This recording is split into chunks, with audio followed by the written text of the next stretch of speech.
जब कोई शोधार्थी शोध कार्य करता है तो उसके शोध कार्य करने में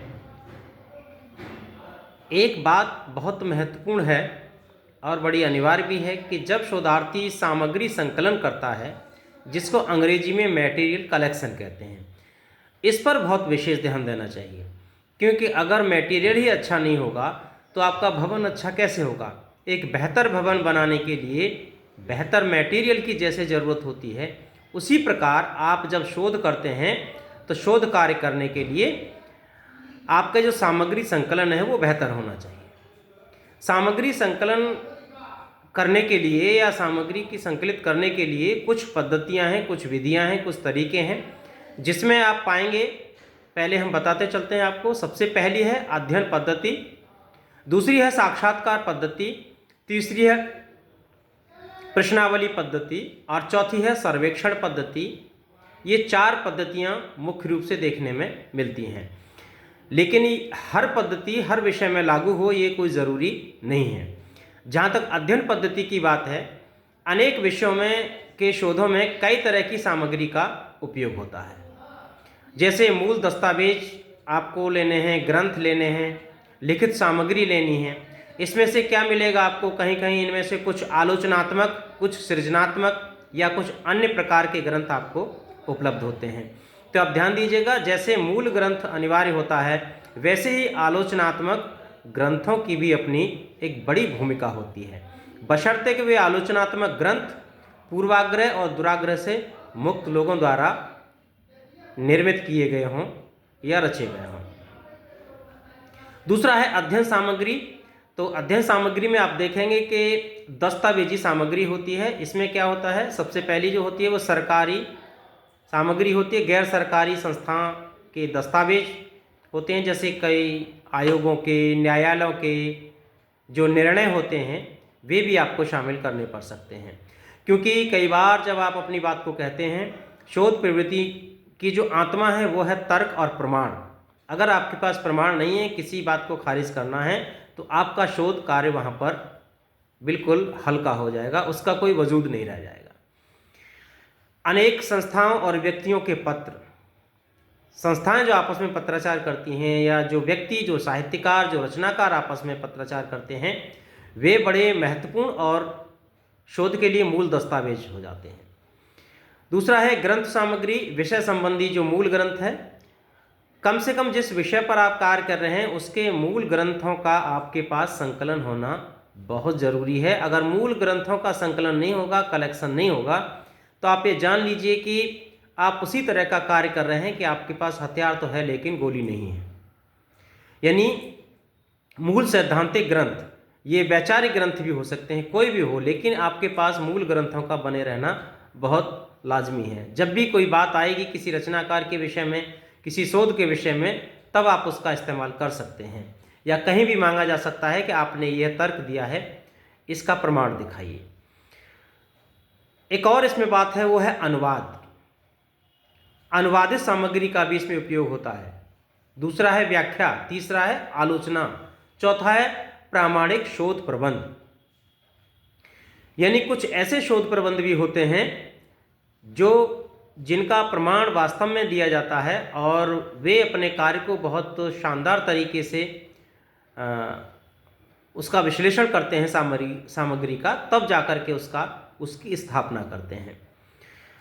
जैसे सामान्य शब्दकोश है विशेष विषयों में, जैसे अंग्रेजी है, उर्दू है, जर्मनी है, फारसी है, लैटिन है, फ्रांस है, आदि अनेक भाषाओं के जो शब्दकोश हैं वे भी इसमें महत्वपूर्ण भूमिका निभाते हैं।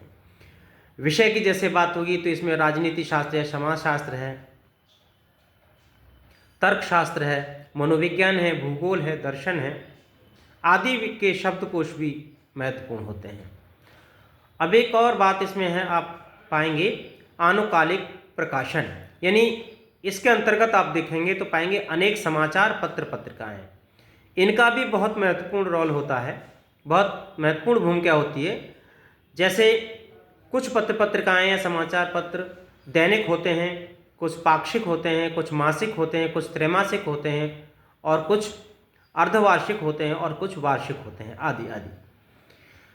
इसके अलावा आप देखेंगे कि वार्षिक रिपोर्ट, बुलेटिन भी होते हैं, आनुकालिक संग्रह ग्रंथ या निर्देशन ग्रंथ, जिसे डायरेक्टरी कहते हैं, इस तरह की सामग्री भी काम में आती है।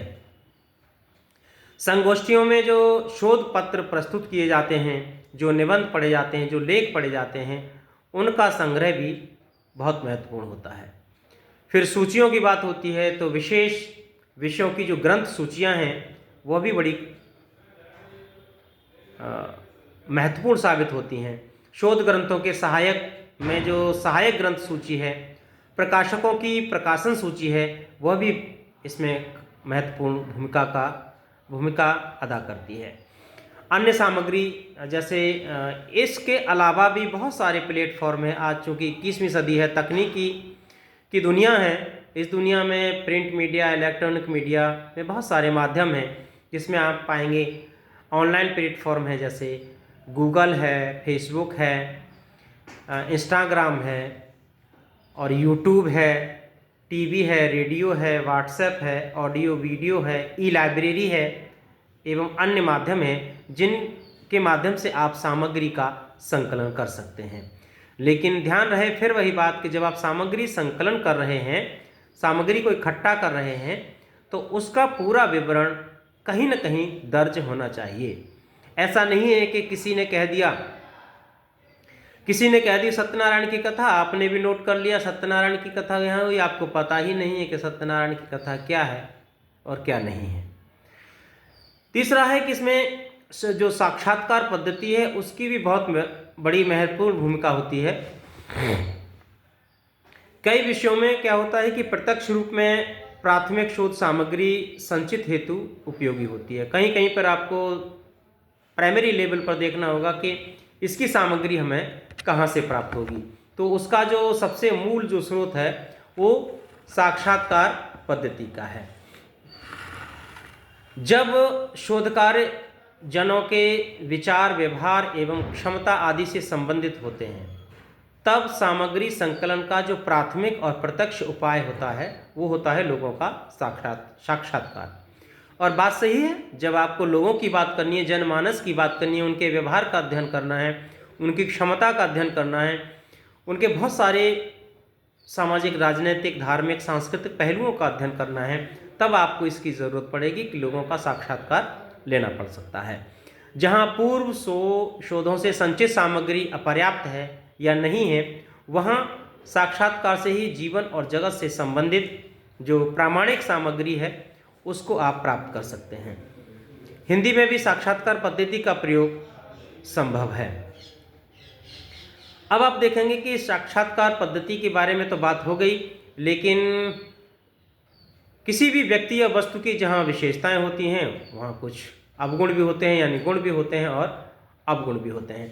तो सबसे पहले हम इसकी अच्छाइयों पर बात करते हैं, इसके गुणों पर बात करते हैं कि साक्षात्कार पद्धति के गुण क्या है। इसमें आप देखेंगे कि किसी व्यक्ति या समूह के संबंध में कौन कौन से प्रश्न प्रासंगिक हैं, इसी आधार पर प्रश्नों का स्वरूप तय होता है।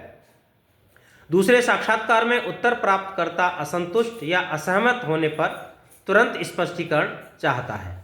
यानी जब आप सवाल कर रहे हैं तो अगर असंतुष्ट है तो उसका बिल्कुल स्पष्टीकरण चाहेगा, वो ऐसा नहीं है कि आपको बीच में छोड़ के चला जाए। शोधकर्ता पूर्व संचित सामग्री एवं साक्षात्कार से प्राप्त सामग्री का संबंध जोड़कर प्रामाणिक बनाने की कोशिश करता है। यानी जो पहले से चीज़ें उसने इकट्ठी की हैं उनको और जो आपसे पूछ रहा है उनको, दोनों को वो इकट्ठा करता है, जोड़ के देखता है, फिर यह तय करता है कि यह प्रामाणिक है अथवा नहीं है। सामग्री की उपयोगिता को भी ढूंढता है कि सामग्री उपयोग करने योग्य है अथवा नहीं है। ये तो हुए भाई साक्षात्कार पद्धति के गुण हुए। अब दोष भी होंगे, क्योंकि पूरी दुनिया में आदिकाल से लेकर आज तक जितनी भी दुनिया विकसित होती गई है, प्रत्येक व्यक्ति, वस्तु और सिद्धांतों के कुछ न कुछ अपने गुण और दोष होते हैं। साक्षात्कार पद्धति के अगर दोषों की चर्चा की जाए तो सबसे पहली जो इसकी जो खराब बात है, जो दोष है, वो ये है साक्षात्कार सीमित लोगों तक ही होता है। यानी व्यापक सामग्री संकलन में इसका कोई सहयोग नहीं हो सकता है। और दूसरी बात यह है, कुछ लोग ऐसे होते हैं जब आप उनका साक्षात्कार लेते हैं तो हमारे संकोच के, भय के, डर के वो आपसे बात नहीं करते, जिससे पूरी बात आपके पास तक नहीं पहुंच पाती, या कई बार चीज़ों को छुपा भी लेते हैं।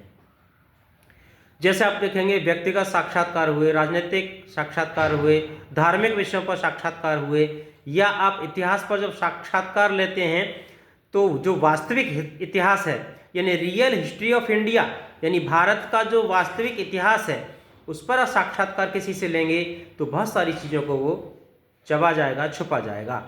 गोपनीय विषयों पर भी स्पष्ट तथ्य सामने नहीं मिलते हैं आपको। आपको मैं बता दूं कि इसकी मैं बात कर रहा था कि रियल हिस्ट्री ऑफ इंडिया, वास्तव में अगर आप ध्यान से देखेंगे तो पूरे भारतवर्ष का जो सच्चा इतिहास है उस पर अभी 2% भी बात लोगों ने नहीं की, क्योंकि उनको डर है कि अगर इस तरह के इतिहास को सामने लाया जाएगा तो उनका क्या होगा, जो अपने झूठे इतिहास का ढिंढोरा पीट रहे हैं। बहुत सारी घटनाएं ऐसी हैं जिनका जिक्र साहित्य में होता है, समाज में होता है, लेकिन उनको कभी भी दर्ज नहीं किया जाता। तो ये बात यहीं पर समाप्त करते हैं, क्योंकि छोटी छोटी चर्चाएं ठीक रहेंगी, बहुत लंबी विस्तार से करने पर चीज़ें बहुत बोझिल हो जाएंगी। तो मैंने आपसे यहाँ चर्चा किया साक्षात्कार के विषय में और सामग्री संकलन के विषय में, कि सामग्री संकलन किस किस तरह से हो सकता है। अपने चैनल पर हम फिर आपसे बातचीत करेंगे एक नए विषय को लेकर। तब तक आप बने रहिए हमारे चैनल पर और आपके सुझाव आमंत्रित हैं। धन्यवाद।